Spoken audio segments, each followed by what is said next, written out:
Dua pemain andalan timnas Indonesia dipastikan absen dalam laga penting melawan timnas Cina pada matchday ke-9 grup C kualifikasi Piala Dunia 2026 zona Asia. Patrick Kluivert selaku pelatih kepala resmi mencoret Marcelino Ferdinand dan Martin Paes dari skuad untuk laga yang akan digelar di Stadion Utama Gelora Bung Karno, Jakarta pada 5 Juni 2025. Keduanya harus menepi akibat akumulasi kartu kuning usai pertandingan melawan Bahrain. Meski demikian, mereka tetap akan masuk dalam daftar 27 pemain yang dipanggil untuk dua laga terakhir, karena bisa kembali tampil saat melawan Jepang. Absennya dua pemain kunci ini tidak membuat Kluivert kehabisan opsi.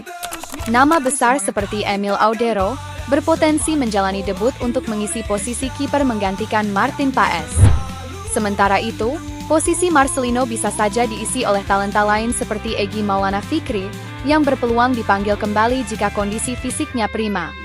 Situasi ini menunjukkan kedalaman skuad Garuda yang semakin menjanjikan, sekaligus menjadi momen krusial bagi Kluivert untuk meramu komposisi terbaik demi menjaga asa lolos ke Piala Dunia 2026. Untuk meraih mimpi bersama dari Aceh hingga Papua, kami tak akan berhenti berlari, berikan yang terbaik untuk tanah air, kejuaraan itu.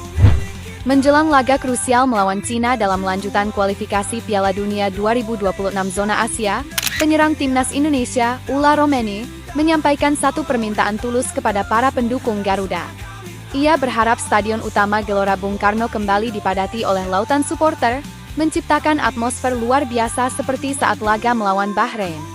Pertandingan yang akan digelar pada 5 Juni 2025 ini menjadi sangat penting, mengingat posisi Indonesia yang kini berada di peringkat keempat grup C, masih berjuang untuk meraih tiket lolos ke putaran selanjutnya atau bahkan langsung ke Piala Dunia.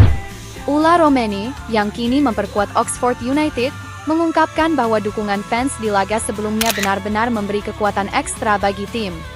Ia yakin, dengan semangat dan energi dari tribun, para pemain bisa tampil lebih percaya diri dan berjuang tanpa rasa takut. Kemenangan atas Bahrain yang dibalut koreografi Garuda Raksasa dan nyanyian tiada henti menjadi bukti nyata betapa besarnya dampak dukungan supporter. Kini, Ula mengajak seluruh pendukung untuk kembali menciptakan sejarah. Satu suara, satu semangat, demi Garuda terbang tinggi ke Piala Dunia.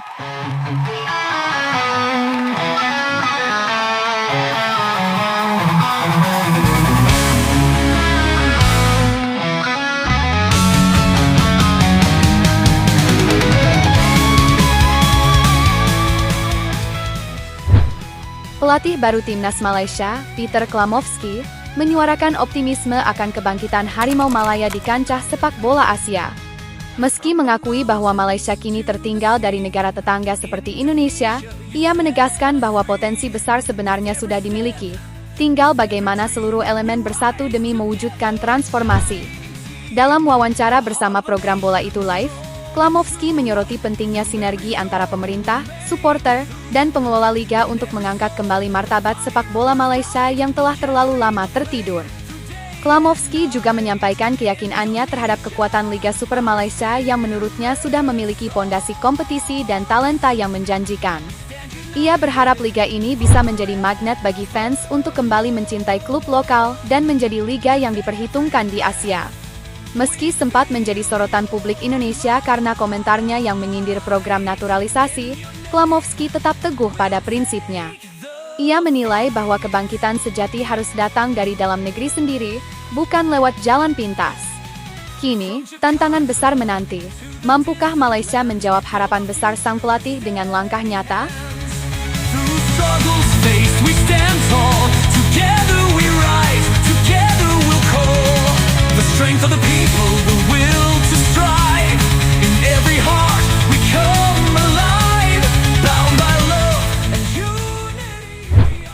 Ricky Nelson menjalani debutnya sebagai pelatih interim Persija Jakarta dengan tugas berat, menghadapi Borneo FC dalam lanjutan pekan ke-31 Liga 1 2024 hingga 2025. Dalam kondisi tim yang baru saja ditinggal Carlos Pena, Ricky memilih untuk tidak mengutak-atik taktik secara drastis. Sebaliknya, ia lebih fokus membenahi mentalitas skuad Macan Kemayoran, terutama untuk membangkitkan kepercayaan diri Rizky Ridho dan kolega agar bisa meraih poin penuh di Samarinda.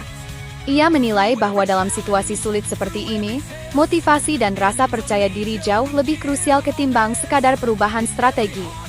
Menghadapi Borneo FC yang dikenal kuat di kandang, Persija tak punya banyak pilihan selain tampil habis-habisan. Ricky menekankan bahwa secara taktik, tim sudah berjalan baik dan tinggal menjaga konsistensi. Tantangannya adalah bagaimana membakar semangat juang pemain demi menggapai target 4 besar yang kini mulai menjauh. Dengan hanya 4 laga tersisa dan selisih 6 poin dari peringkat keempat, duel di Stadion Segiri menjadi laga hidup mati bagi Persija Jakarta. Kini, semua mata tertuju pada Ricky Nelson. Mampukah ia mengembalikan taji macan Kemayoran dalam waktu yang begitu singkat?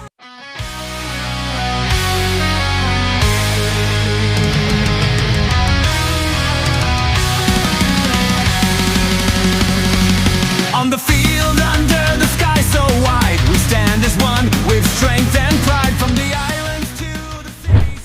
Harapan timnas Indonesia untuk lolos ke Piala Dunia 2026 masih terbuka lebar, tak hanya lewat jalur otomatis, tetapi juga melalui babak keempat kualifikasi zona Asia. Kini, peluang itu semakin menarik karena skuad Garuda berkesempatan menjadi tuan rumah di babak tersebut. Namun, syaratnya tak mudah.